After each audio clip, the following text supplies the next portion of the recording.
서로 인사 나눌 때에 당신 멋져 한번 해봅시다. 평소에 많이 써먹잖아요. 옆에 사람한테 한번, 옆에 사람에게 당신 멋져. 당신 멋져. 다시 한번 당신 멋져. 당신 멋져. 자, 됐습니다.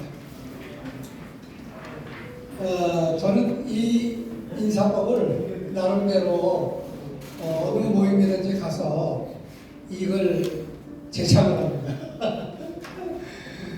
그래서 그 의미를 조금 더 제가 설명을 하긴 합니다만은 당이 누구죠? 당신이죠, 당신. 당신은 곧 누구예요? 당신, 나죠, 나. 당신이 없으면 내가 없으니까. 내가 있다는 얘기는 당신이 있다는 얘기고.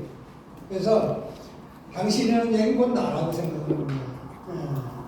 나는 왜 존귀한 존재냐? 늘 내가 강조해서 말씀을 드립니다만 나같이 존귀한 존재는 없죠. 이 세상에 내가 없으면 이 세상에 아무것도 없어요. 아무것도 없어요. 내가 있음으로써 세상의 모든 것이 존재한다는 거예요. 그러니까 내가 너무 존귀한 존재라는 거죠. 그래서 그 다음에 신자는 뭐예요? 신바람 나게 살자 이거죠. 신바람. 당신의 두 번째 글자 신바람 나게 살자. 여기 계신 분들은 지금 한 분도 제가 보니까 난 크리스찬이 안 계세요. 모두가 다 믿음의 사람들이기 때문에 믿는 분들은 더더욱 신바람 나게 살 수가 있죠. 왜? 내가 주 안에 있고 주가 내 안에 있고 성령께서 우리의 발걸음을 인도하시니까 신바람 나게 살 수가 있다. 아멘. 있습니까? 아멘. 여기 뭐 설교하는 건 아니지만 멋져. 멋은 뭐예요? 멋지게 살자. 멋지게 살자. 왜? 내 존재가 존귀한 것이고 또 나가 신바람 나게 사는 사람이니까 그러니까 멋지지 않아요? 다른 사람도 가지고. 그래서 내가 멋진 게 아니라 상대방이 멋지는 거. 저는 뭐예요? 마지막에 저주고 살자. 저주며 살자. 제가 2025년도에 2025년도에 난 삶은 멋지게 사는 거예요. 그래서 당신 멋져. 나도 멋져야 되겠지만 상대방에게도 아내에게도 당신 멋져. 그런 외침의 삶을 살아갈 수 있기를 바랍니다. 아멘. 특별히 져준다는 얘기는 아주 중요한 얘기죠. 이 세상에 오신 예수님께서 누구와 싸웠어요? 어떻게 보면 육신으로 오셨기 때문에 마귀고 사탄과 싸웠어요. 근데 졌어. 그래서 십자가까지 짊어지고 요즘 뭐 대통령 얘기할 필요도 없고 어쨌든 졌단 말이에요. 그래서 어디까지 갔어요? 땅에 파묻히기까지 갔어요. 그래서 그걸 끝났으면 우리는 구원도 없고 아무것도 없는 거지. 그러나 그분이 다시 자신으로서 우리가 영생을 누릴 수 있고 천국을 갈 수가 있어요. 그러니까 전을 사는 거 이게 실패하는 것 같지만 사실은 승리하는 거죠. 그래서 저는 이 인사법을 25년 그냥 어디 가나 이렇게 외칩니다. 다시 한번 해봐요. 당신 멋져. 당신 멋져. 여보, 당신 멋져. 당신 멋져. 자, 오늘은 제 나름대로 새해 첫 번째 세미나 시간인데 무엇을 어떻게 저도 한 10여 년 하다 보니까 뭐 연구되고 이런 것들이 수시로 나누다 보니까 거의 다 제가 가지고 있는 것들 다 나눴어요. 근데 오늘은 또 다른 것으로 한번 제가 준비를 했는데 죽음이 삶이 되려면 했어요. 뭐가 되려면? 죽음이 삶이 되려면. 죽음이 삶이 되려면. 제가 이 글을 읽고 우리가 현실적으로 이렇게 살아가야 되겠구나 하는 것을 느끼면서 이 이야기는 누구의 인관이 삶의 마지막 순간 내리는 결정 이야기로서 허대석 교수가 하는 얘기입니다. 허대석 교수를 나중에 제가 소개를 하겠습니다만은 그분이 이야기하는 거예요. 그래서 삶의 마지막 순간에 내리는 결정 이야기로서의 주제를 삼아봤습니다. 그래서 금년도부터는 강사 소개를 본인이 하도록 했어요. 지난번에 연교 모임에서 간담회로 모여가지고 결정하기를 강사 소개를 외부에서 오시는 강사는 몰라도 자체 강사는 자기 스스로가 소개하기로 그렇게 결정을 했어요. 그래서 제 나름대로 저의 소개를 뭐 여러분이 다 아시니까 그냥 넘어가겠어요. 저는 저 나름대로 이렇게 지금 나를 소개할 수 있는 그런 사람입니다. 여기 특별히 자랑스러운 건 제가 한국인 대상을 받았다는 거. 좀 자랑스러워요. 제 나름대로. 그래서 전국적으로 그래서 제 나름대로 표현을 받고 했습니다만은 자, 그래서 생로병사의 과정이 과연 어떤 상태 현재는 의료화된 상태입니다. 의료화된 상태에서 삶이 아닌 죽음이 문제가 돼. 그런 것이 현실적으로 우리 사회에 팽팽하게 이런 삶의 방법이랄까 제도랄까 이런 것들이 많이 달라져요.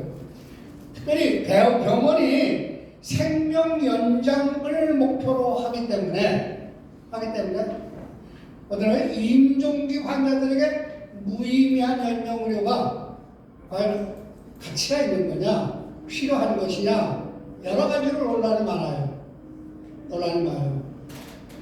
그래서 임종기라는 말을 법적으로 요거 좀 기억을 해둬야 되겠어요. 병원에 우리가 흔히 가잖아요. 식구들도 가고 여러 가지 주변 사람들이 가잖아요. 그럼 임종기라고 쓰는 그 단어가 여기 한번 읽어볼까요? 시작. 사람은 있는데 심장막동과 호흡가는 어느 하나 또는 둘 모두가 저하되어 이미 죽음의 과정에 들어간 단계를 요거 분별하기 쉽을까요? 분별하기 쉽습니까? 여기 지금 화대상 교수가 얘기하는 걸 보면요, 결코 쉬운 게 아니에요. 의사들도 그렇고 누구든지 임종기다 말기다 하는 이런 단어가 손쉽게 이렇게 이해가 되질 않는 거예요. 그래서 제가 이런 것을 같이 공유해야 되겠다라고 해서 이걸 제가 준비를 한 겁니다. 그래서 연명의료의 중단과 호스피스라고 하는 임종기가 되게 되면 뭐가 필수적으로 대두되는 거 아니? 뭐가 되는데? 연명의료를 할 거냐 안 할 거냐 이것이 대두가 돼요. 그래서 이게 심각한 문제죠. 거기다가 또 이러한 문제와 아울러 호스피스 제도라는 것이 또한 대두가 된다고요. 그래서 임종기라고 하는 여기에 따라서 연명의료 중단이라고 법이 만들어졌는데 그 법이 만들어진 그것을 시행하는 데도 그렇고 또 호스피스라고 하는 것을 운영하는 것도 그렇고 여러 가지로 환자나 보호자들에게 부담이 되고 또 어려움들이 있다는 것을 직접 현장에서 체험하고 치료하는 서울대학교 허대석 교수가 쓴 겁니다, 이게.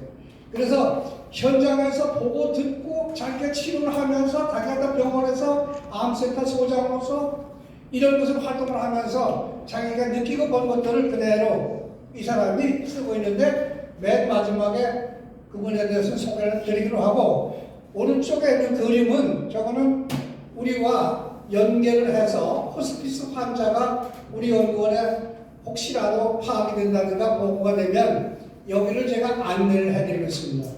용인에 있는 것인데 우리 이사님들도 가보셨고 또 제가 한두 번 소개도 해서 글로다가 매시기도 하고 했어요. 그래서 만성질환 말기 환자의 의미있고 편안하게 마무리를 과연 어떻게 할 수가 있을까? 어떻게 하면 좋을까? 어떤 환자? 만성질환 말기 환자. 만성이란 말은 뭐예요? 잘 고쳐지지도 않아. 치료도 안 돼. 그것도 뭐랄까? 말기 환자. 말기가 됐을 때, 임종기가 됐을 때 거기에 대한 대처, 보호자로서의 대처, 본인으로서의 대처 이런 것을 현실적인 것들을 다루고 있습니다. 그래서 장기간 병고로 인해서 말기 환자에게 임종의 임박을 알리고 소명을 받는다? 이게 뭐예요? 연명의료, 사전연명의료 제도 아니에요. 근데 이게 쉬운 거냐 이 말이에요. 저 읽어보세요. 여기 한번 읽어보세요. 환자에게 시작. 환자에게 고통만 강한다고 여겨져 차마 서류 작성을 못하는 게 현실이다. 특별히 임종기에 있는 분들에게는 더해요. 이 제도를 이제 19세 이상이면 누구나 쓸 수가 있어요. 그걸 정신이 멀쩡하고 모든 삶의 현장에서 지금 잘 살아가고 있어요. 거기에서 이걸 판단해서 쓰는 건 쉽지만은 임종기의 말기 이런 환자들에게 가서 이거 사인하시오. 가만히 생각해 보세요. 오늘 제가 설명하는 것들은 생각을 현실적으로 직접 한번 생각을 해보실 필요가 있어요. 그래서 환자 본인의 서명이 없으면 또 연명, 무유명, 얼마처럼 동의 안 하는 것으로 사전연명 의료영서로 썼어. 근데 사인을 안 했어. 안 했을 때는 이것을 갖다가 어떻게 동의 안 하는 것으로 취급이 된다 이 말이에요. 그럼 이거 어떻게 할 거예요? 그래서 이게 상당히 그래서 교수가 지적을 했습니다만은 상당히 심각한 문제들이라는 거죠. 그래서 우리 특별히 웰다잉문화연구원에 연구를 하시면서 웰다잉을 부르짖고 또 교육하고 또 배우고 하는 여러분들에게 이것이 상당히 중요하다는 것을 느꼈기 때문에 이 시간에 이런 말씀을 드린다는 말이에요. 그래서 무의미한 연명 의료에 대한 동의를 간주하지는 않는다. 왜? 누구나 다 고통스러운 인정을 원하는 사람이 있어요? 없어요? 없어요. 어느 한 사람도 그런 사람은 없을 거예요. 이게 바로 사전연명 의료영서예요. 요게 최근에 바뀌었어요.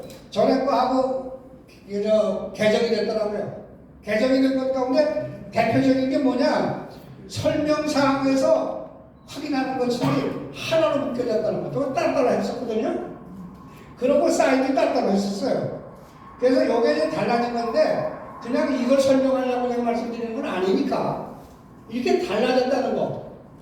이게 그래서 여기 말씀드렸더니 서명하는 거 요것을 본인이 하라고 법적으로 돼 있어요.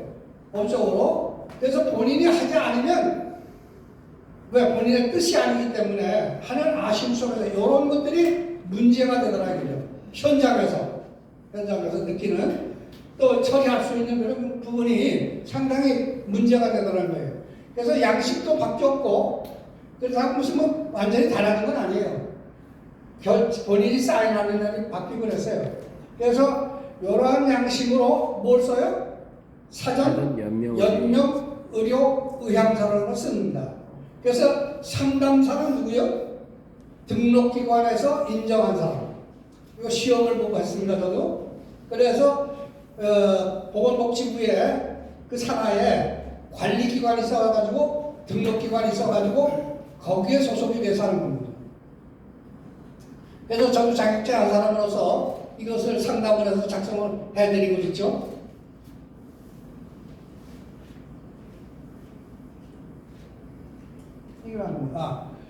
자, 우리가 호스피스라고 하는 것을 말씀드렸어요.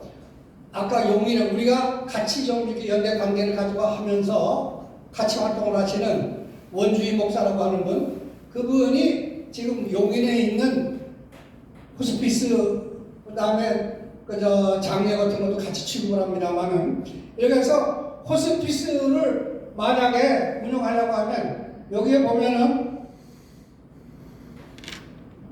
여기 가운데 호스피스 서비스의 대상자는 이러한 사람들로 구성이 된다는 거예요.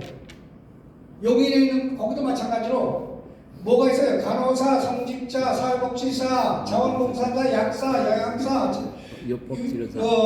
요법치료사, 가정방문, 간호사, 의사. 거기에 제가 웰다잉의 헬퍼도 우리가 교육을 했고 자격자가 있으니까 여기에 같이 활동할 수 있도록 제자람들 활동을 하고 있습니다. 어떻게 하면 여기 성모병원도 호스피스 병동이 있거든요. 큰 병원은 대개 다 있어요. 그런데 거기에 호스피스 병동에 호스피스를 운영할 때에 이러한 사람들이 하나의 팀이 되어가지고 그 환자를 돌보고 있거든요. 거기에 우리 웰다잉 헬퍼 자격자도 포함을 시키는 것으로 제 나름대로는 활동을 합니다. 제 나름대로는.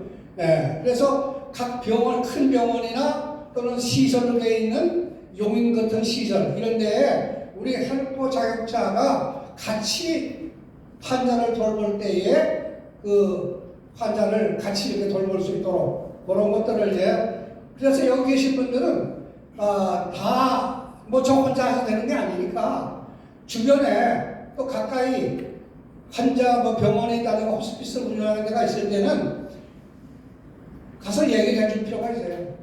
나도 헬퍼 자격을 가지고 있는 사람인데 이거 팀을 구성할 때 같이 하자. 이렇게 하는 것을 누가 해주지는 못하잖아요. 물론 연구원에서 그런 걸 할 수 있도록 어떻게든지 노력을 합니다만은 본인들도 주변에서 병원에서 시설에서 이런 것들을 같이 하실 수 있도록 이렇게 해주시면 좋겠다는 걸 말씀드리는 겁니다. 연명의료 결정법에 따른 병원에서의 고민이 뭐냐? 여기 보니까 임종, 연명의료 문제는 법으로서만이 해결될 수 있는 것은 아니더라고 하는 얘기죠. 허대석 교수가 볼 때 생명과 관계가 인간의 관계를 무슨 정의라든가 이런 모든 것으로 봤을 때 바람직한 삶의 마무리를 위해서는 새로운 추가적인 규범이 필요해요. 그래서 엊그제 그러니까 2003년도 7월 30일에 또 일부가 또 개정됐거든요. 지난해는 언제부터 시작됐어요? 1997년 그때부터 시작해서 자꾸만 바뀌어요. 이게 바뀌어서 최근에 바뀌어진 것은 아까 내가 말씀드렸던 사전연명 의료양서에 그게 최근에 바뀐 거예요. 그러니까 계속적으로 이것은 바뀌어져 나갈 수밖에 없다는 거지. 계속적으로 사회 변화, 환자에 대한 여러 가지 또 보호자의 관계 이런 속에서 늘 바뀌어져 나간다는 거. 그리고 우리가 어디서 죽는가 하는 거예요. 대부분의 경우 우리는 병원 아닌 집이에요. 집이라는 얘기는 자기가 사는 집을 말하는 거죠. 그래서 여기 보시는 대로 우리나라의 경우 어떻게 돼? 죽음의 현실을 보면 어디서 많이 죽어요? 병원. 병원에서 75%야. 4분의 3이 병원에서 죽어. 그 다음에 집에서는 15.3%. 그런데 설문조사를 해보니까 어디서 죽기를 원해? 보니까 퍼센테이지를 보니까 57.2%가 반수 이상이 어디서 죽기를 원해? 나부터도 집에서 죽기를 원해. 나부터도. 여기 계신 분들 병원에서 돌아가시겠다고 하시는 분들 계실 것이고 난 요양원에서 그냥 뭐 다양할 겁니다. 그러나 설문조사 결과를 보면 57.2%가 설문조사 결과 병원이나 그렇지 복지시설을 포함한 이런 시설에서 죽기를 원하더라고요. 여러 가지 장단점이 있어요. 여기에도. 네. 그리고 미국 같은 경우는 얼마예요? 거의 반수 이상 60% 정도가 집에서. 영국 같은 경우 40%. 삶의 질을 가장 높이 평가받는 데가 영국인데 여기에서 보니까 41.8%예요. 그래서 가정 혹은 복지시설에서 되게 세상을 떠나더라 말이에요. 이것이 내가 연구한 것이 아니라 통계를 낸 것이 아니라 허대석 교수가 현장에서 자기가 그런 의사로서 활동을 하면서 이런 데이터를 뽑을 수가 있었다는 거죠. 그래서 문제는 뭐냐? 임종에 직면한 연명 의료를 어느 정도까지는 우리가 인정을 해야 되겠냐 하는 겁니다. 그래서 죽기 힘든 세상 연명연치에 의존한 마지막 삶의 의미를 보면 2번이나 자살을 시도했던 70대 폐렴 환자가 있었답니다. 그런데 그가 호흡기를 끊음으로써 죽음을 결정하는 거예요. 호흡을 못하는 거. 호흡기 끊으면 그 죽어요. 저는 이걸 연구하면서요. 제 아들의 생각을 하면서 정말 눈물겨워요. 내가 보았고 내가 그렇게 자식을 통해서 느꼈기 때문에. 그래서 호흡기를 끊음으로써 죽는다는 건 뻔한 사실 아니에요? 그런데 그런 것을 이루어지니 뭘 판단해야 돼? 이 사람이 임종기냐 아니냐는 것을 판단해야 돼. 그걸 끌어가면서 그렇게 하고 뭐래요? 회생 가능성이 예측을 해. 회생 가능성의 정확도는 얼마야? 여기 보는 대로 80%를 안 돼. 정확하게 이 사람은 말기야, 이 사람은 임종기야, 이 사람은 연금 치료를 해야 돼, 안 해야 돼, 이런 것들을 결정하기란 정확도가 80%래. 아무리 의술이 발전돼도 마찬가지예요. 그렇게 하고 연명 의료를 마지막에 결정을 하게 될 때 중단할 거냐 유보할 거냐. 그저 천주교 신부죠. 누구죠? 그 양반이? 김수환 추기경. 네, 김수환 수경. 이 양반이 그 결정을 못해가지고 누가 했어요? 신부님들이 한대요. 이 사람이 쓴 책에 보니까. 어쨌든 연명 의료 결정이 그렇게 쉬운 건 아니야. 네. 연명 의료 결정이 각 환자의 경우에 따라 다 다르단 말이에요. 다르다는 거죠. 그래서 나의 죽음과 가족의 권리입니다. 나하고 관계되는 자녀들, 형제들, 이런 관계가 아주 상당히 관계가 깊어요. 그래서 환자와 보호자가 죽음을 받아들이는 방식에 대하여 몇 가지로 예를 말씀하고 있어요. 예를 들었는데 캘리포니아에서 온 딸이 있었어요. 이 사람은 아주 신드롬에 걸렸다죠. 증후군으로 그러한 사람이었어. 그러한 사람인데 연명 조치를 해달라. 딸이 자기 부모, 자기 형제 누구에게 이야기를 한 거예요. 어떻게든지 뭐 하는 거예요? 살려달라는 거죠. 어떻게든 치료해달라는 거죠. 이게 과연 잘하는 거냐 이거지. 죄책감 현실을 부정해. 이 사람은 이 캘리포니아에서 왔으니까 외국에서 쭉 살아다가 우리나라 국내 사정 이런 거 잘 모르잖아요. 잘 모르잖아요. 그래서 이 사람이 죄책감에 특별히 이거에 시달리는 거예요. 죄책감에. 저 같은 경우 지금까지도 한을 품고 있잖아요. 그 한은 풀려지지 않을 것 같아. 내가 세상을 떠나는 것까지. 왜? 내 아들을 그렇게 했기 때문에. 그래서 또 두 번째 예는 뭐예요? 교장 선생님이 민원을 제기했던 게 있어요. 그래서 18살에 암에 걸리는 아들을 연명 의료 중단을 요구했단 말이에요. 그래서 죽었어. 요구했으나. 그래서 불만을 토로한 어머니를 통해서 그 한풀이를 그래서 그 교장 선생님이 그 아이의 선생님이 그걸 알고 그 문제를 결국은 아들은 죽었거든요. 이러한 문제를 어떻게 현장에서 어떻게 자식의 관계에서 부모의 관계에서 그 다음에 20대 신부의 자살의 예입니다. 이건 친정하고 시댁하고 식구의 마찰세계예요. 자살을 시도한 딸의 연명 의료를 요청했단 말이에요. 그게 다 동의해줘요? 아니에요. 자식들도 다 달라. 예. 형제지간은 달라. 여기 보시는 대로 시댁 식구들과 반대를 하는 건 50명, 0명을 하다 보면 죽었어요. 이게 과연 현실적인 거예요. 허대석 교수가 조사해보는 거란 말이에요. 과연 어떻게 해야 되겠냐? 이런 순간에, 이런 시간에 한번 생각을 하면서 나는 과연 어떻게 처리할 것인가 하는 것을 고민해 봐야 되는 거예요. 그 다음에 인공호흡 연장에 의해 15일을 연장했는데 결국은 어떻게 했습니까? 죽었어. 그래서 환자는 그렇게 뭘 요구했어? 집으로 갖고 오네. 환자는. 근데 데려가 주질 않아. 그러니까 그 환자가 얼마나 고통스럽고 얼마나 마음에 우리 모두는 꼭 생각해야 될 게 누굴 생각해야 돼요? 누구?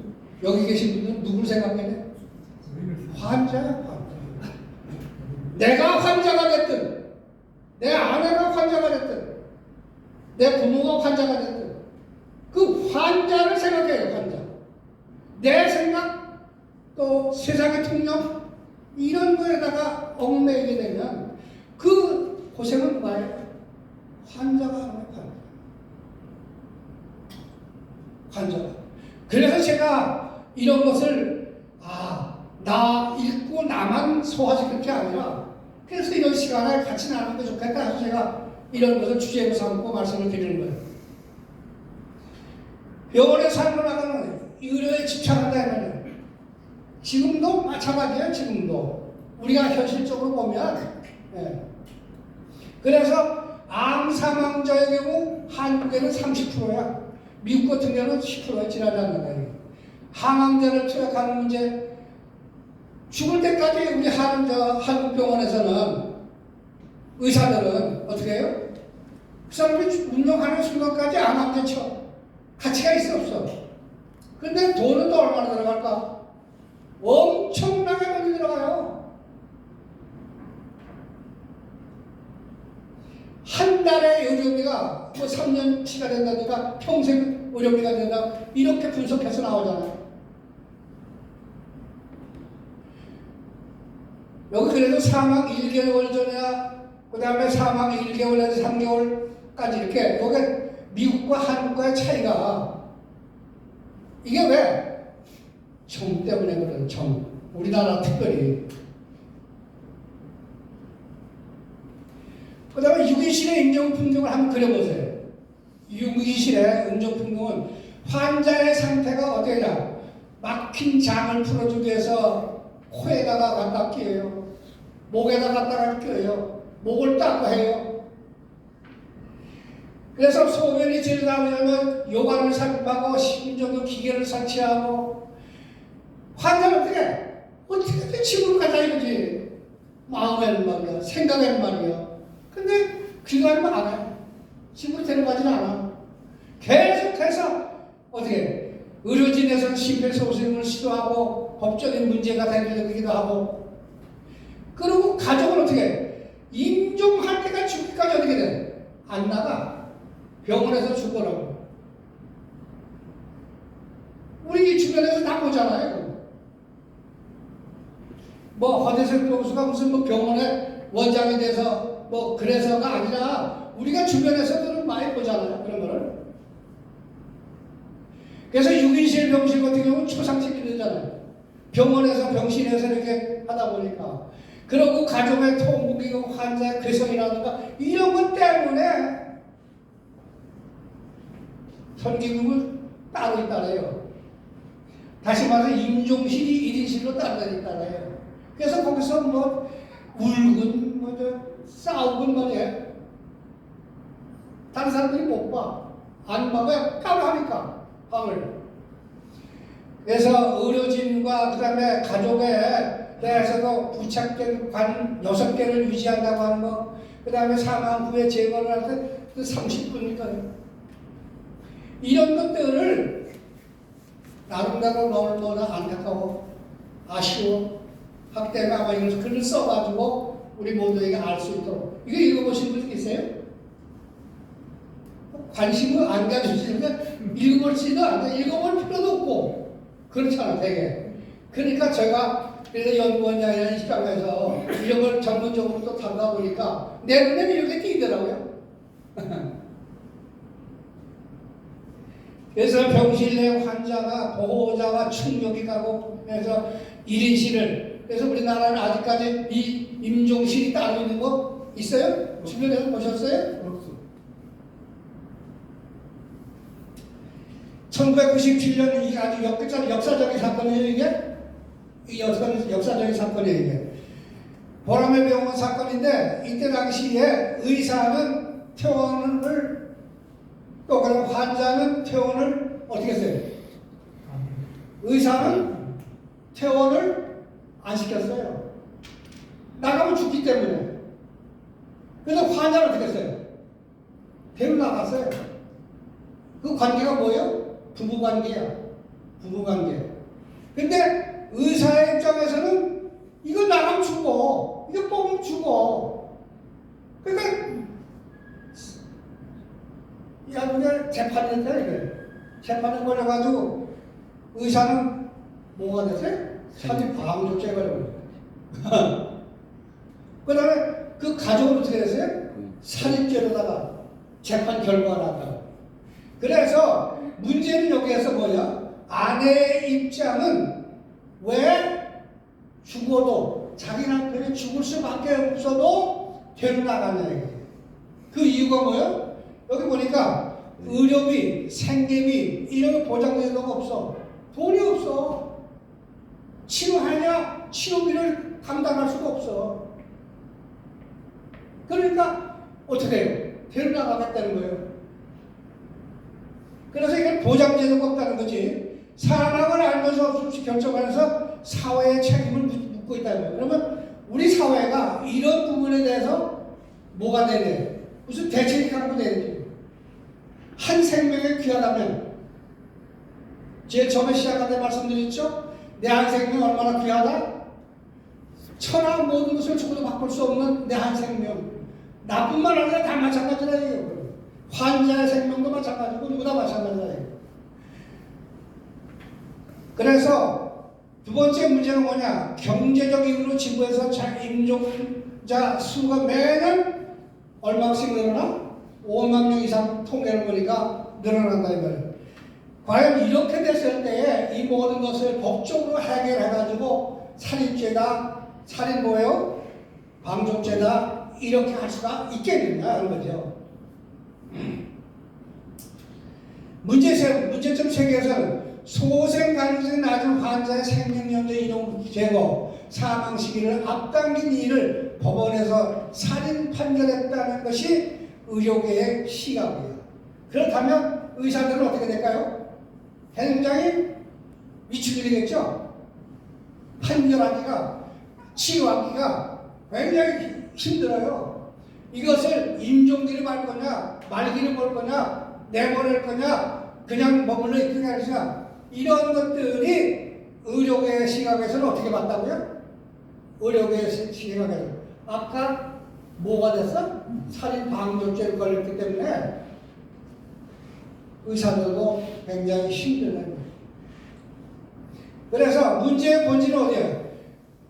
의료의 패러다임이 바뀌고 있음을 의료 현장 종사자들 외에는 잘 몰라. 우리는 사실상 이러한 고충, 이런 것에 대해서 의사들의 이거 문제 이런 것들을 우리가 익히 알고 계셨어요? 알았더라도 현실적으로 자기 삶에 적용할 수 있을 정도의 것은 없었을 거예요. 그리고 법원 회생 가능성이 있었는가 없었는가 둘 중에 하나의 답변을 요구하죠. 과연 살 수 있겠느냐, 살지 못하겠느냐, 연명할 거냐, 안 할 거냐, 이렇게 yes, no 이렇게만 따질 수가 없다는 거죠.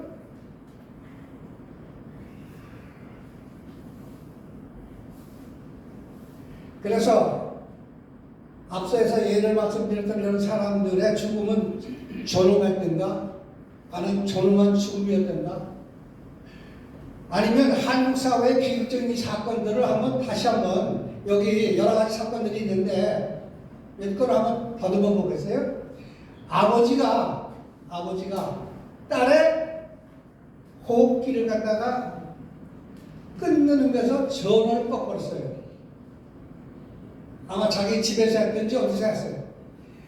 그래서 이게 왜 아버지가 그랬을까요?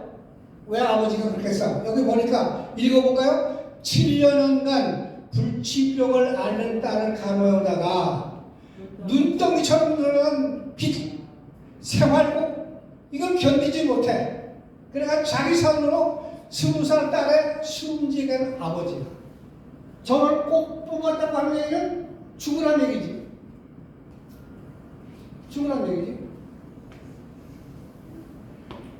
그래서 희귀 난치성 질환으로 고통받는 환자에 대한 간병 지원 제도가 현재로서는 어느 정도 만들어져 가고 있어요. 제가 보니까 오죽하면 전원을 뽑을까. 여기는 그런 분들은 제가 볼 때는 안 계신 것 같아요. 그러한 자식, 그러한 식구가 주변에 있는 분도 계시는지 모르겠지만 있다고 하면 한번 깊이 생각해 보는 게 아니에요. 또 하나는 뭐예요? 누나를 친족살인 피해로 고소했던 여자. 그 사건이에요. 평소에 간병을 하지 않은 것은 물론 문명차 하지 않는 그 아들이 문제를 제기했는데 뭐 때문에 싸움이 생겼어요? 재산 문제, 유산 문제. 고려대에서 치료진 의료진과 환자에 따른 모두 무혐의 처리가 됐고 이로 인해서 의사들은 점점 뭐라고 돼? 아까 살인 방조죄가 걸린 것처럼 이런 데서 굉장히 소심해질 수가 있어요. 단안을 딱딱 내려서 할 수가 없어요.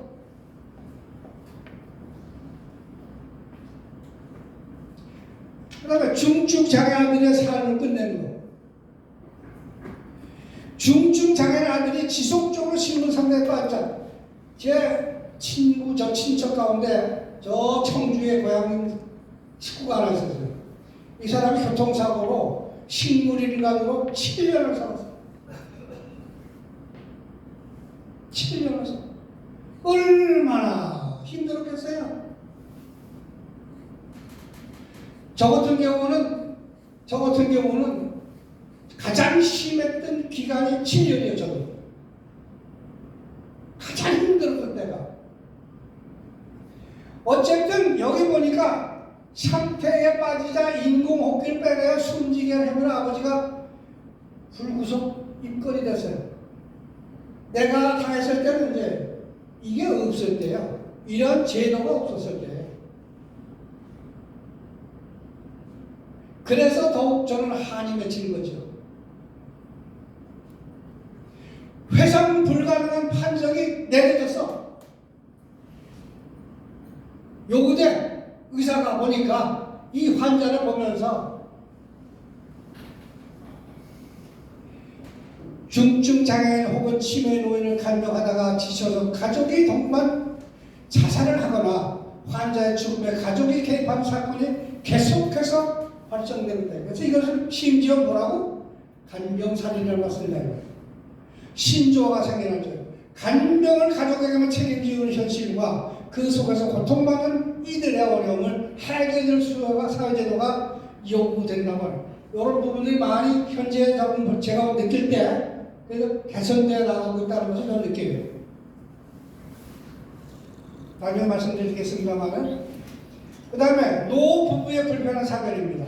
80세 할아버지가 70대 부인하고 호흡기 연결끈을 끊어가지고 사망한 사건을 얘기했는데, 여기에 사회가 병원에 점점 더 의존하게 되에 따라서 1991년 10% 불과했던 것이 얼마? 2010년에는 90%. 엄청나게 늘어나. 그래서 계속적으로 발전하면서 인종의 의료화 제도 현상도 가속화되고 있다. 니의 제도를 앞으로 찾아봐도 이게 찾아보기가 좀 어렵더라고요. 아마 우리나라 이런 제도가 있는 거죠. 재단이 있는 모양인데, 인종의 질을 보고서를 쓴 걸 보니까 OECD 국가 중에서 제일 나은 나라가 어디? 영국이란 말이에요. 그러니까 우리나라 어떻게?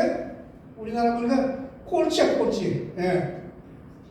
그래서 국민 우리 1인당 CT, MRI 고가의 의료장비 보유대 수는 상당히 늘어났대요. 우리나라가. 그래서 병원의 모든 의료시설들이 상당히 아주 정말 과학적이고 의료적인 이런 면에서 훌륭한 것들이 많다 이게.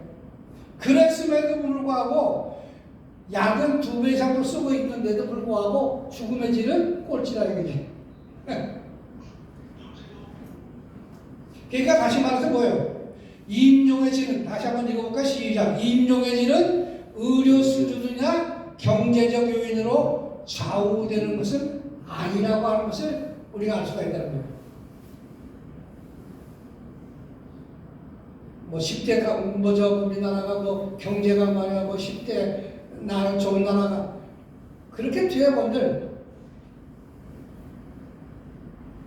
또 노부부의 불편 사례를 임종의 질을 떨어지는 의료 행위가 이루어지는 이면에는 투명과 임종 과정 환자 본인의 뜻이 제대로 반영이 되냐 이거지. 본인의 뜻이 반영되질 않아. 부모 자식도 제대로 환자의 아픔을 고통을 제대로 반영할 수 있느냐, 그걸 파악하고 있느냐, 그 그것이 뭐야? 한국만의 특수한 가족문화 제도입니다. 그래서 생명을 연결시키려 노력하는 것이 자식의 도리이고 임종에 대한 말을 꺼내는 것조차 적절치 않아. 그래서 환자가 임종 시 심폐소생술을 거부하겠다는 사전의료 연구서를 직접 작성하는 것은 매우 어려운 일이라는 것. 임종을 자연의 한 현상으로 받아들여야 하는데 그것도 인위적으로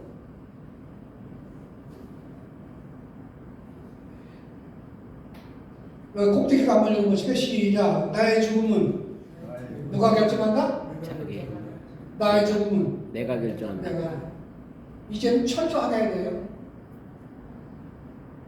준비하지 않으면 당할 수밖에 없어요. 자기 결정권을 어떻게 반영하는 것인가 하는 거예요.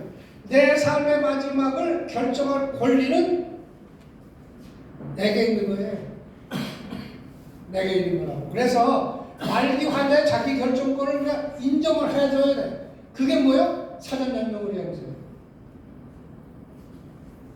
그래서 환자의 상태가 악화되어 임종에 가까워지면 의료진과 가족이 합리적인 결정을 할 것으로 기대하지만 사실상 어떻게 하나요? 단순하지 않아. 쉽게 그렇게 되지는 않다는 거지.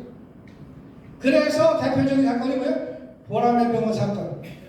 그래서 병원은 의료 분쟁에 흡수할 위험이 있으니까 생명 영장을 위해서 끝까지 할 수밖에 없는 게 현실이에요.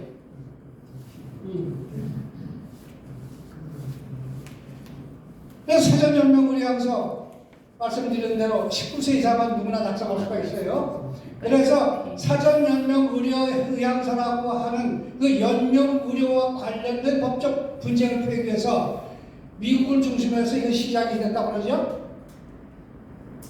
그래서 2009년 연세대학교 병원 김할머니 사건도 있었는데 이 사건으로 말미암아 우리나라에 소위 말하는 존엄사법이라고 하는 것으로 이렇게 판결한다고 하는데 사실상 존엄사법은 또 아니야. 환자의 자기결정권의 비중을 더 두고 있다는 점만 조금씩 개선되고 있다는 거예요. 사전연명의료양서 19대 요구서는 담당 의료진과 병원은 인공호흡기 계속 유지할 것을 주장하는 반면에 법원에서 어떻게 했어요? 평소 무의미한 연명을 원치 않는다는 것을 갖다가 이것을 추정을 해가지고 판결했던 게 바로 김화물 사건이에요. 왜? 그 할머니가 평소에 식사를 하시면서 자식들과 같이 얘기 나눌 때 나에게다가 연명을 하지 말아라. 그럼 계속 약 먹이고 주사 놓고 그걸 하지 말라고 평소에 얘기를 한다는 거예요. 그러나 의사는 어떻게 해요? 병원에서는 어떻게 해서 내버리면 죽으니까 계속 치료해요. 그래서 법적인 싸움이 되는 거예요. 그래서 대법원 꺼져라고 하는 거예요. 그래서 의사결정을 할 때에 대리인의 지명, 심폐소생 거절, 원하지 않는 치료, 행위를 구체적으로 지시하세요. 이게 그래서 가족들이 동의를 해서 전체적으로 그래서 여기다 또 가족의 동의서 가족 증명서 이런 것까지 다 근데 이게 많이 완화가 됐어요. 이제 보니까 연명의료 계획서 요건 앞에 거하고 뭐가 달라요? 요건 앞에 거하고 뭐가 달라요? 앞에 거는 누가 쓰는 거예요? 환자가 쓰는 거예요. 환자, 보호자 본인이 쓰는 거예요. 그 다음 이거는 의사. 요건 누가 쓰는 거예요? 의사. 이건 의사가 쓰는 거예요, 의사. 연명의료 계획서는 의사가 쓰는 건데, 이게 1970년부터 80년대 연명의료 의사결정의 법적 문제들이 일어나자 사전연명의사를 통해서 이를 해결해야 한다. 그러나 말기 환자들이 임용과사의 영적인 돌봄을 포함한 여기 그냥 치료해서 못 먹는 그냥 그 사람의 가치를 누려고 하면 뭐 영적인 게 중요해요. 심령의 관계, 마음 상태. 그런 것이 주목을 받으면서 호스피스 운동이 일어났다는 거죠. 그래서 환자, 가족, 의료진에 간의 대화를 통해서 죽음의 과정에서 겪는 의료 행위에 대해서 사전 계획을 세우는 게 바람직한 것이 공감이 되어 가지고 만들어진 것이 뭐예요? 호스피스예요. 위의 취지를 살리려면 법적 책임을 주로 다루는 연명의료의향서보다는 포스트라고 하는 이게 뭐예요? 사전연명 그 의료 계획서예요. 연명의료의학서보다는 포스트라고 하는 이 계획 제도가 적절하다는 공감대가 미국을 중심으로 해서 일어나가지고 우리나라에서도 이걸 많이 개선을 하면서 발전시켜 나가는 그러한 현실이라는 게. 그래서 특별히 차이가 나는 것은 미국에서는 보호자에 의해 대리 결정을 인정하지만 한국은 본인이 서명한 경우만 이것을 적용한다고 하는.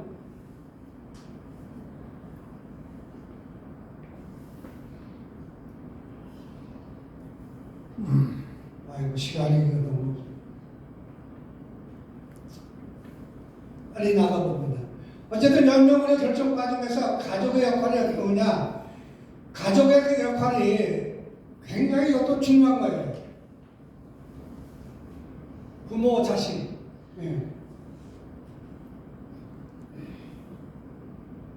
우리나라의 그 전통적인 그 가정, 그거 때문에 영향을 받는 것도 많아요. 그래서 본인이 연명의료 계획서에 서명하지 못한 경우에 환자 자신이 연명의료를 원하는 것과 동일하게 취급하는 오류를 범하고 있다.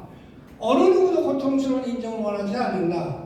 환자가 직접 서명을 하지 않을 뿐이지 그와 제대로 된 대화가 이루어졌다고 한다면 앞서 말씀드린 김할머니 사건과 같은 당연히 무의미한 연명의료는 거부했을 것이다. 그 부분을 가족이 환자의 의사, 자기결정권을 주장해서 연명의료 결정 과정에 반영할 수 있는 것은 필요하다. 그러니까 김할머니 사건처럼 그 승소했잖아. 결국은 그렇게 해줘야 되겠다는 거죠. 그래서 지금 많이 그렇게 되고 있죠. 연명의료 결정 과정에서 가족의 역할, 다시 말씀드리면 환자의 가치관이 반영되려고 한다면 자신의 병을 정확히 알아야 돼. 근데 우리는 어떻게 해요? 환자에게 안 알려줘. 안 알려줘. 알려주는 걸 꺼려. 지금 아들이면 아들, 엄마면 엄마, 아내면 아내에게 당신이 지금 이런 질병으로 이런 상태에 있어 라고 하는 것을 어떻게 되는 거예요? 알려주는 거예요. 대부분의 경우 어떻게 해? 그걸 어떻게 알려주느냐? 어떻게 그게 자식의 돈이냐? 어떻게 그게 남편의 돈이냐? 네. 여기에는 분명한 것은 윤리의 기본 원칙이 있어. 자유, 존중 이것이 깔려 있어요. 그러나 환자를 배제한 채 의사가 일방적으로 결정한다거나 본래 의사, 가족만이 상의해서 판단을 낸다면 문제가 생길 수가 있다는 거죠. 그래서 우리 문화에서는 환자의 병에 대해 정확히 알리는 것을 꺼리는 이러한 현실. 그래서 대화라는 게 굉장히 요 다음 시간에 아마 대화에 대해서 굉장히 귀한 강의를 해주실 텐데 소통을 해야 된다. 우리가 부부지간에도 대화를 해야 된다. 이런 것들을 한국의 사전의사 결정 상황은 어떠냐? 연명의료 결정법 소식 반드시 본인 서명이 들어가야만 법적으로 유효하다고 하는 것은 의료 현실과 맞지 않는다는 거죠. 내가 누구한테 부탁을 해야 되겠냐면 이 목사님한테 붙여가서 빼면 물 좀 줘.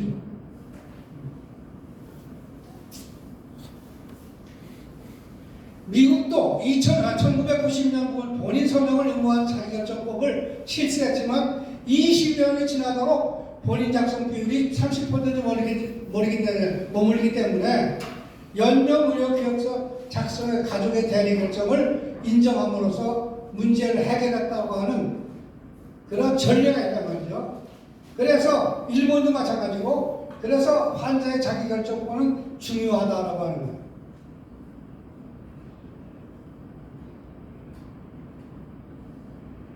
그러나 모든 서식이 여기 의사결정에 대한 사전연명의료영서라든가 사전 연명 계획서라든가 이런 것들이 환자 본인의 서명이라는 요식에 집착하다가 보니까 말기 환자의 호스피스 환영 역시 더 어려워졌다는 거죠. 또 임종기라고 하는 그때 되어야 그때 알아서야 이렇게 법에다가 정해놓다고 하면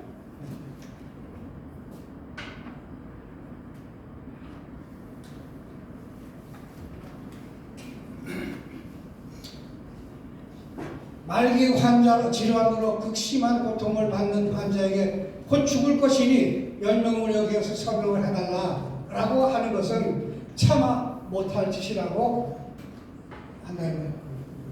말기 환자가 건강한 사람은 똑같은 조건에서 자기 결정권을 행사하기 어려운 현실을 직시하고 다른 선진국처럼 의료진과 가족이 향의해서 연명의료를 결정하는 것이 마땅 바람직한 것이 아니냐. 나도 뭐 좀 힘들고 하니까 잠깐 쉬었다 오죠. 네? 잠깐 쉬었다 오죠. 한 5분 정도 쉬었다. 지금 시간은 쉴 시간은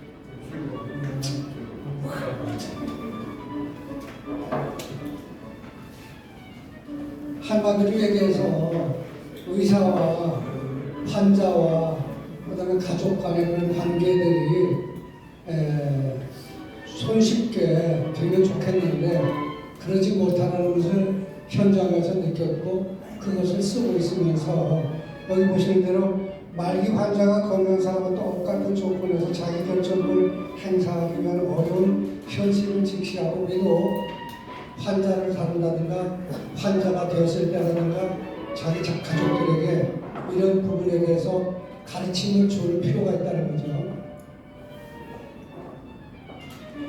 그 다음에 연명의료 결정 방법 무엇이 문제고 무엇이 해결할 것인가 해결해야 될 문제인가 연명의료 결정 서류를 믿을 수 있어야 되겠다. 왜 제도가 생겼다니 왜 이렇게 법까지 생겼느냐 왜 연명의료법이니 뭐 이런 것까지 만들었느냐 이런 현실을 우리가 좀 더 깊이 알아야 되지 않냐.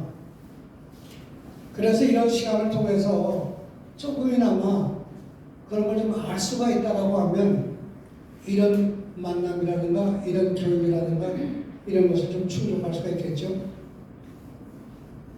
그것이 또 어느 한 특정한 사람만이 아니잖아요. 모든 사람들이 우리 사회 모든 사람들이 다 필요로 되는 거기 때문에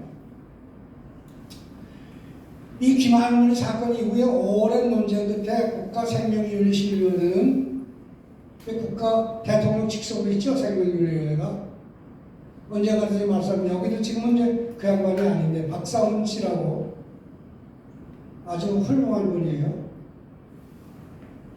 오남매가 박사훈 씨의 그 오남매가 그 김원수 목사가 쓴 자기 책 거기에 보면 추천사를 못 썼더라고요. 박상우 씨가.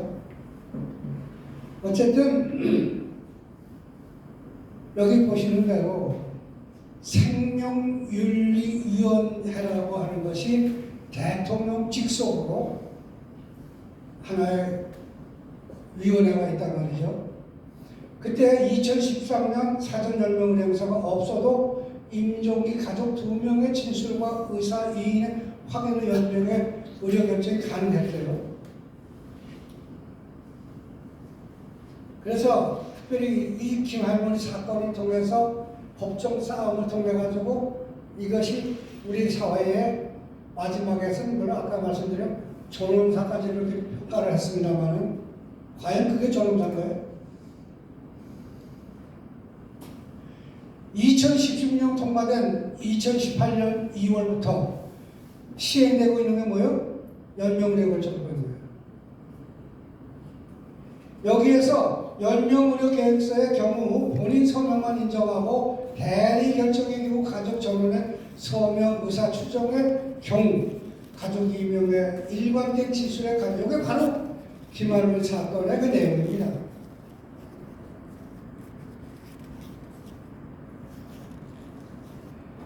그래서 여기 대상 환자에 대한 그 범위를 어떻게 볼 거냐. 김할머니 사건 같은 경우를 보니까 법안의 문제점은 대상 환자의 범위를 어떻게 보느냐는 말기를 보는 거나 임종기를 보나 저도 이걸 강의하면서도 혼돈이 돼요. 어느 경우에 말기가 되고 어느 경우에 임종기가 되고 이것이 법적으로 또 어떻게 돼 있고 현장에서 고충 이런 것들을 여기서 이야기하고 있는데 호스피스 신청은 언제? 말기를 기준한다. 연명을 결정은 뭐요? 임종기를 결정한다. 임종기는 아까 뭐라 했죠? 제일 처음 말씀드릴 때 살아있긴 해.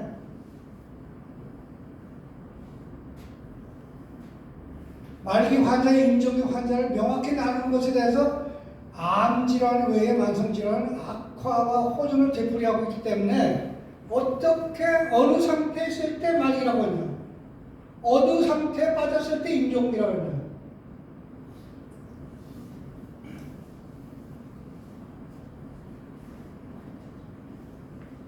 무의미한 연명문의 기술이라고 하는 것이 연명문에는 네 가지 종전의 법에 네 가지로 한정되어 있었거든요. 근데 그 다음에 개정이 되면서 대통령령으로 추가되는 것을 또 얘기를 하는 거예요. 그래서 여기서는 네 가지를 그 전에 연명의료 결정법이 시작될 때에 그때에 처음 시작될 때 그거예요. 심폐소생술, 혈액투석, 항암제 치료, 인공호흡기 이것이 뭐요? 연명의료를 할 수 있는 치료할 수 있는 치료법이에요. 그거 네 가지만 처음에 시작했다고. 근데 이 네 가지 외에도 사람이 죽고 사는 문제는 그게 아니더라. 그래가지고 조항이 하나 더 들어간 게 대통령령으로 정하는 것이라고 그래요. 거기에는 무슨 여러 가지 투약하는 관계든가 이런 것들도 거기 포함되어 있는 것을 봅니다. 그래서 임종 과정의 기간만 연장하는 시술로 한정했으나 진료 현장에는 다양한 의료기술의 대표적인 것이 승합제, 항생제 이런 것 외에 다양한 검사가 있다고 하는 것이죠. 이러한 의료활동을 어떻게 하라는 것인지에 대한 규정이 현행법에 지금 개선이 됐다는 걸 말씀드렸어요. 말씀드린 대로 대통령령으로 그것을 보강을 했단 말이죠. 복잡한 법, 현실적인 문제들, 유보라, 중단이라 이런 것들을 어떻게 동일한 수준의 복잡한 서식 절차가 요구되는데 그것이 한정을 시켜놓았기 때문에 적용에 있어서 어려워. 여기 유보는 누구야? 인공호흡기를 사용하면 수일에서 수개월 내내 연장될 수 있는데 하지 않는 것. 이게 아까 말씀드렸던 김수환 추기경 것들이에요. 다른 신부님의 서명으로 연명의료를 거부한, 그래서 혈액보험은 불법이었다라고 하는. 자기결정권을 지나치게 강조하는. 그래서 환자 입장에서 무엇이 최선인가를 가족과 의료진이 상의해서 결정한다고. 저희들 상담사 활동을 하면서 작성을 했다고 해서 거기다가 전적으로 하지 마라, 하라 이것을 이야기하기란 이 사람이 표현한 걸 보면 상당히 어렵다는 거예요. 그래서 복잡한 현실 속에서 말기와 임종이 구분이 쉽지 않다는 거, 규제및 벌칙 조항이 많다는 거, 많은 문서작업이 요구된다는 것, 법으로 모든 상황을 규정하려 한다는 것, 이러한 연명의료 결정은 복잡한 의료기술적 문제와 환자 가족의 가치관을 반영해 판단하는 과정에 있다. 연명의료 결정서는 홀스의 기본 정신을 도입하지 못했다라고 하는. 그래서 8번째는 환자 의사 확인에 어려움이 있다라고 하는. 환자의 뜻이 뭐냐? 환자가 생각하고 있는 게 뭐냐? 그것을 그래도 제일 가까이 할 수 있는 사람은 누구예요? 가장 가까이 있었던 가족이에요. 가족. 같은 가족이라 할지라도 아까 봤던 샌프란시스코에 있던 사람 몰라. 그래서 김할머니 사건 같은 경우는 가장 가까이 있었던 함께 동고동락을 했던 그 사람들과 결정을 한 거예요.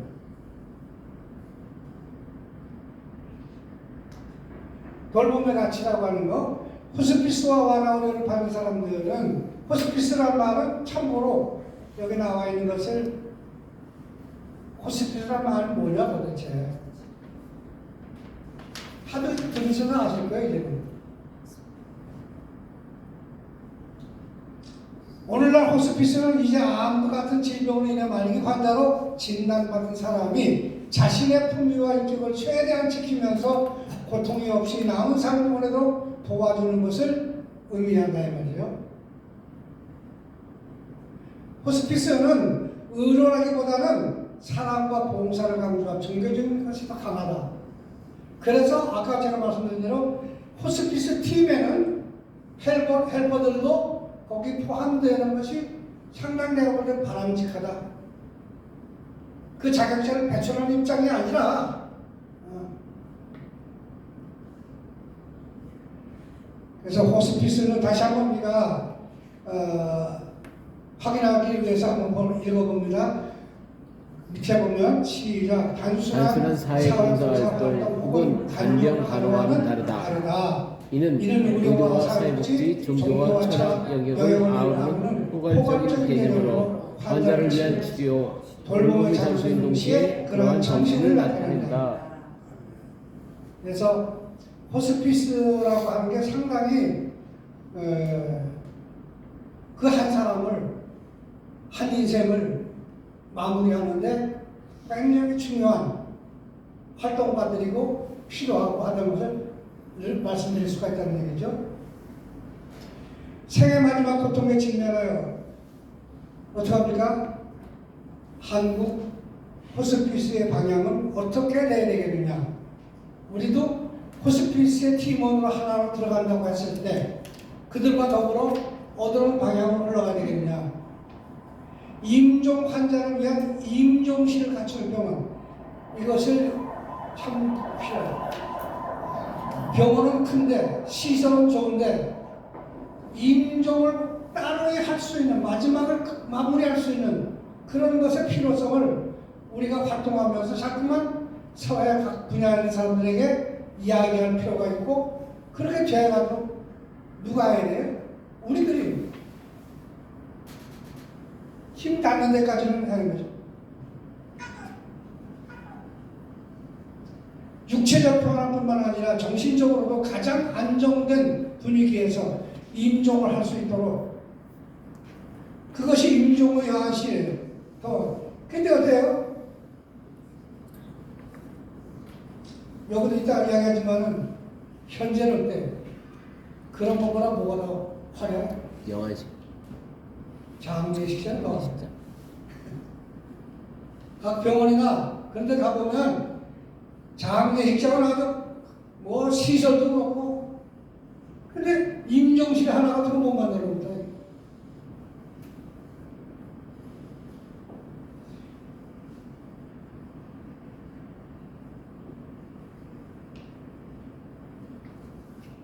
마지막 고통에 직면, 호스피 방향은 어떻게 되겠냐? 회상 가능성이 없어. 연령 가능 기간도 짧아. 그런 환자가 건강보험 적용 대상이 되었다. 그러나 회생 가능성은 없으나 연령 가능 기간이 긴 환자들에 대한 결정은 결코 쉬운 문제가 아니더라는 거죠. 호스피스 병실 종합병원에는 얼마입니까? 기간이? 얼마예요? 3개월이야, 3개월. 3개월이 지나면 어떻게 돼? 옮겨야 돼. 그게 지금 6개월이 됐는지는 모르겠는데, 제가 3개월. 전에 알고 있는 그런 3개월이었어요. 3개월 동안 병실 그 호스피스를 이용할 수가 있어. 근데 그때까지 살아있어. 그러면 호스피스를 옮겨야 돼. 그래서 이리 옮겼다 저리 옮겼단 말이에요. 종합병원들, 우리 성모병원도 여기 있잖아요. 여기도 호스피스 병실이 있잖아요. 방이. 결코 쉬운 문제가 아니야. 그래서 현재 의료 상황에서 전원과 건축을 연명 의료 결정을 어떻게 하는 것이 적절한지 사회가 함께 논의해야 돼. 무의미한 의료 행위는 낭비예요.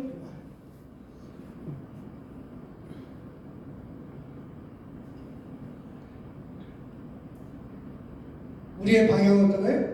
OECD 국가적으로 견뎌봤을 때 급성 질환자를 위한 병상 수는 과잉 상태가 반면에 호스피스 병상은 부족해요.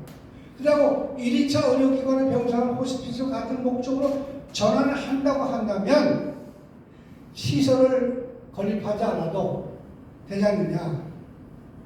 호스피스 진료가 가능하고 이로써 1, 2차 기관의 개선 효과가 가져올 수가 있고 장기 불안 현상도 완화될 것이 아니냐 하는 것이 이 사람의 얘기입니다.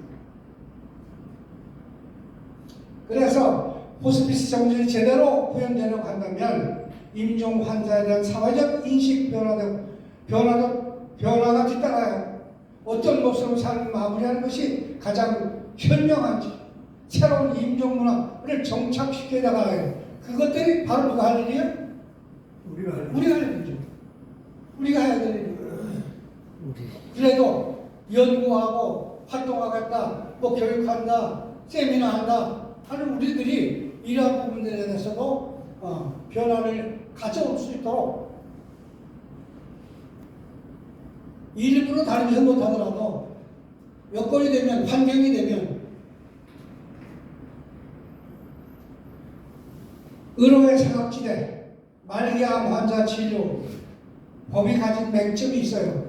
인구의 고용화로 인종 과정이 심각한 사회 문제로 떠오르면서 호스피스 완화에 관한 내용을 포함하고 있는 연령의료 결정법이 통과는 됐는데 매년 20여만 명의 만성 환자가 고통 중에서 죽어가고 있는 현실을 반영하는 것이라고 볼 수가 있어요.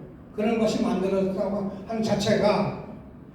그러나 법제적으로는 혼란은 지속적 식물 상태 환자에게까지 의료 전문 결정이 확대 적용된 것을 우려해서 임용 과정에 있는 환자에 국한해서 10명 의료 결정을 제한함으로써 발생하고 있다고 하는 사실.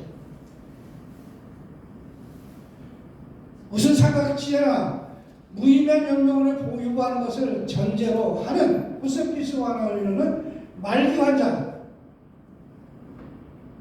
그들을 대상으로 하는데 세계보건기구는 완화 의료적 불법을 기존의 치료 행위와 통합해서 말기 이르기 전부터 조기에 제공하는 것을 추천하고 있다. 이런 걸 그냥 상식적으로 알고 활동하실 때에 될 수 있는 부분이 있다라고 하면 서로 논쟁을 통해서라도 한번 활동할 수 있는 내용이 아니겠느냐. 임종에 대한 건강한 보험공단의 조사에 따르면 대부분이가 아까도 말씀드린 대로 어디에서 죽기를 원해요?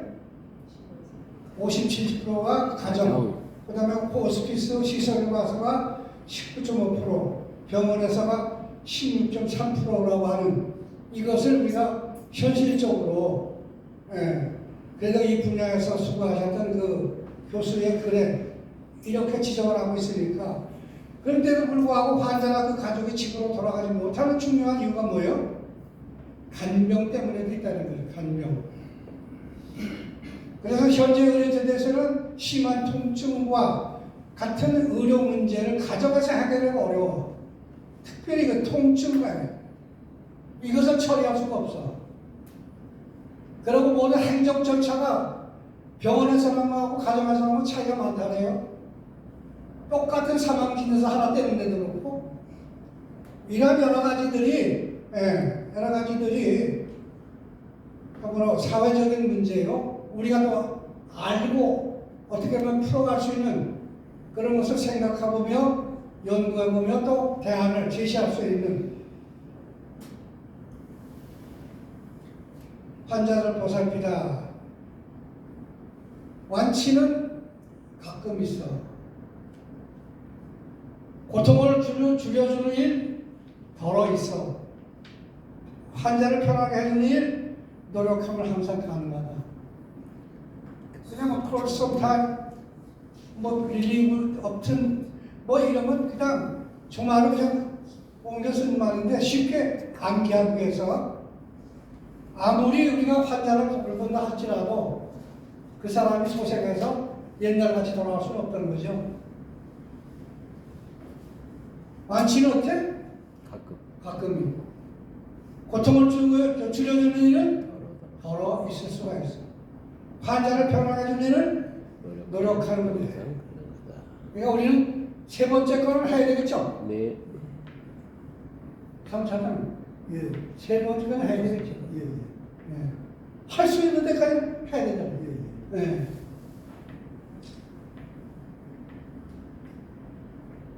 시간이 되나? 이거 간단한 거니까 먼저. 바로 해? 바로 나와요? 예, 물론. 11에서 보니까 안 나와? 비용. 밑에 게 안 열려. 아, 이거 누르시고. 어? 왼쪽 거 누르시고. 왼쪽 걸?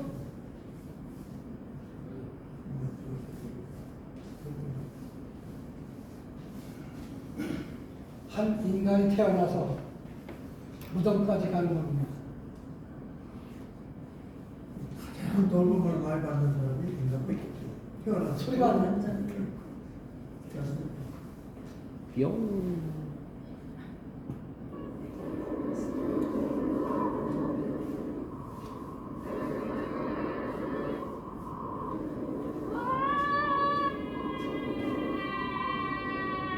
모르겠네.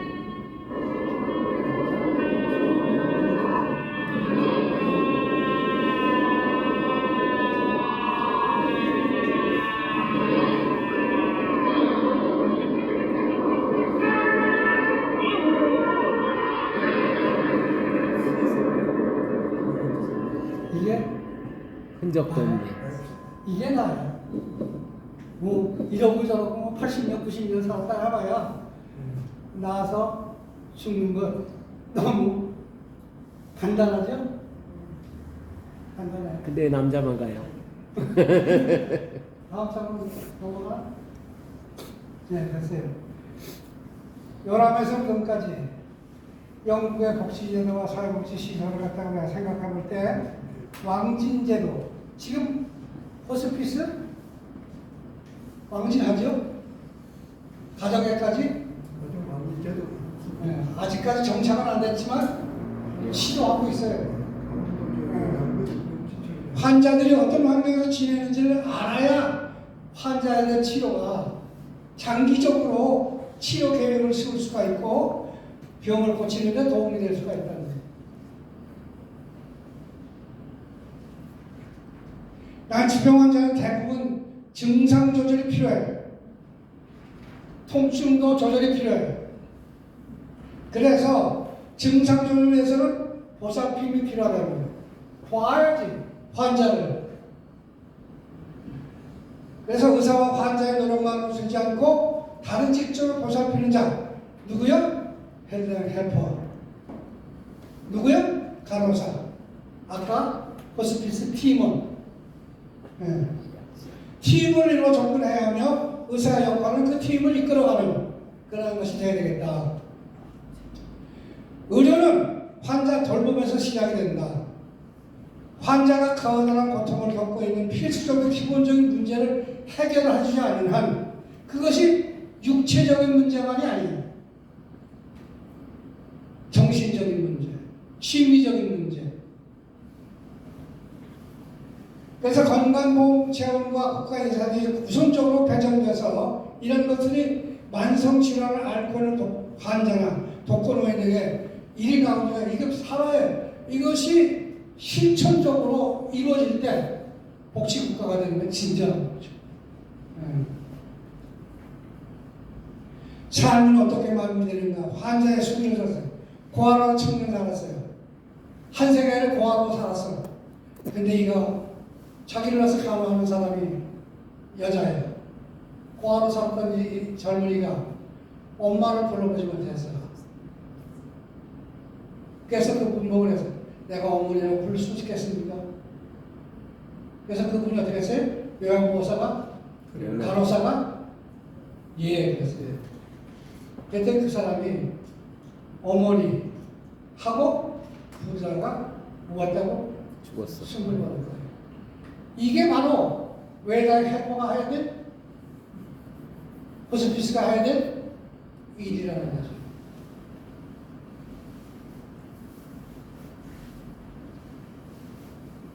삶은 어떻게 마무리되는가? 진행되는 암 환자 평균 생존 기간은 8개월에서 10개월. 항암제 투약을 받지 않고 지내는 것은 10.4%에 지나다. 마지막 순간까지 항암제를 투여해요.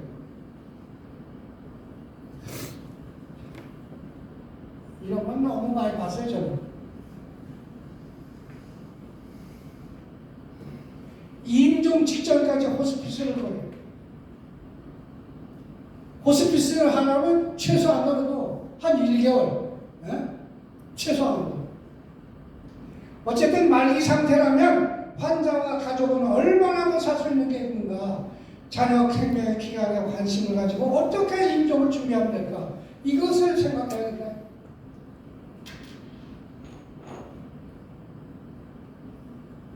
젊은 마음이 어떻게 극심한 통증 가운데 죽는다 이거예요. 병원에서 과다한 의료에 집착해. 집에서는 의료 지원을 받을 수 없는 상황이야. 환자에게는 육체의 고통을 가져가서 가족에게는 상처를 준다 이거예요. 그래서 임종 장소, 그다음에 죽을 것을 언제 죽을 것인가, 이것은 다 쉽게 판단할 수는 없어. 그러나 마지막 자기의 죽음에 대한 그 모습은 그려볼 수 있지 않겠는가. 그게 뭐야? 버킷리스트 아니에요.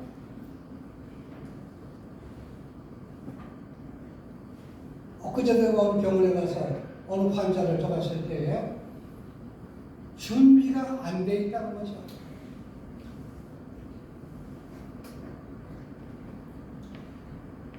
소중한 삶에 인구의 생명 중 한 명을 암으로, 가족 중 한 사람을 암에, 가족을 암에 보호자로 고통을 당하고 나이가 들고 노년으로 접어들수록 주변에 암에 걸리는 지인 하나둘은 늘어가고 있어.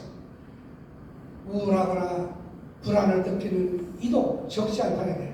그래서 큰 글씨가 읽어봅니다. 우리 모두는 진행기 암과 같은 불확실성의 시대를 살아가고 있는지 모른다고 하는 것을 각성을 해서 생각을 해서 여기에 대한 대안을 생각해 둬야겠다는 거죠. 삶은 어떻게 마무리되는가? 대형병으로 선호해. 모든 사람들이 임종 시점까지 암암제를 투여해. 응급실 중환자실을 이용해. 호스피스 진료 건강보험 지원부터 입원 호스피스에만 급여가 인정된다고 하는 이런 것들을 우리가 감안해야 되겠다. 삶은 어떻게 마무리되는가? 건강보험 급여 정책을 보면은 중증 환자 투약과 시술, 검사 내 비용 부담이 위주가 되고 있고, 대형병원 진료 혜택의 의료 전달 체계고 왜곡시키는 부작용을 낳고 있다. 중증 질환 보장 확대 정책, 말기암 환자 중 항암제 투여 받은 환자 비율이 올라가고 있다. 그 다음에 보험급여 정책은 품위 있는 죽음을 원하는 국민에게 걸림돌이 되고 있다. 이러한 사실들을 이 사람이 주장합니다. 허대석. 이게 누구라고요? 허대석 교수. 그러니까 나이가 얼마예요? 55년생이니까. 어쨌든 이 사람이 여기 보시는 대로 서울대학병원 호스피트 실습을 했고, 그 다음에 서울대학병원 암센터 소장을 했고, 내과 박사로서 이 사람이 현장에서 보고 현장에서 느꼈던 것을 글로 쓴 겁니다. 그것을 읽어보면서 현장에서 직접 자기가 체험을 했고 보았고 들었던 것을 토대로 해서 한 거기 때문에 우리의 삶의 현장에 필요성을 느꼈어요. 그래서 연초 첫 강좌에 제가 이것을 여러분과 나눌 수 있는 시간을 갖게 된 겁니다. 그저 빠르게 진행하다 보니까 정말 이건 충분한 시간을 가지고 하면 충분히 토의를 하면서 했더라면 더 좋겠지만 광범위한 양을 가지고 하다 보니까 빨리 진행을 했습니다. 대단히 미안하게도 생각하고 어쨌든 이런 게 있다. 그래도 안 들으신 것보다 낫지 않겠나 하는 말씀을 드려서 강의를 마치겠습니다. 감사합니다.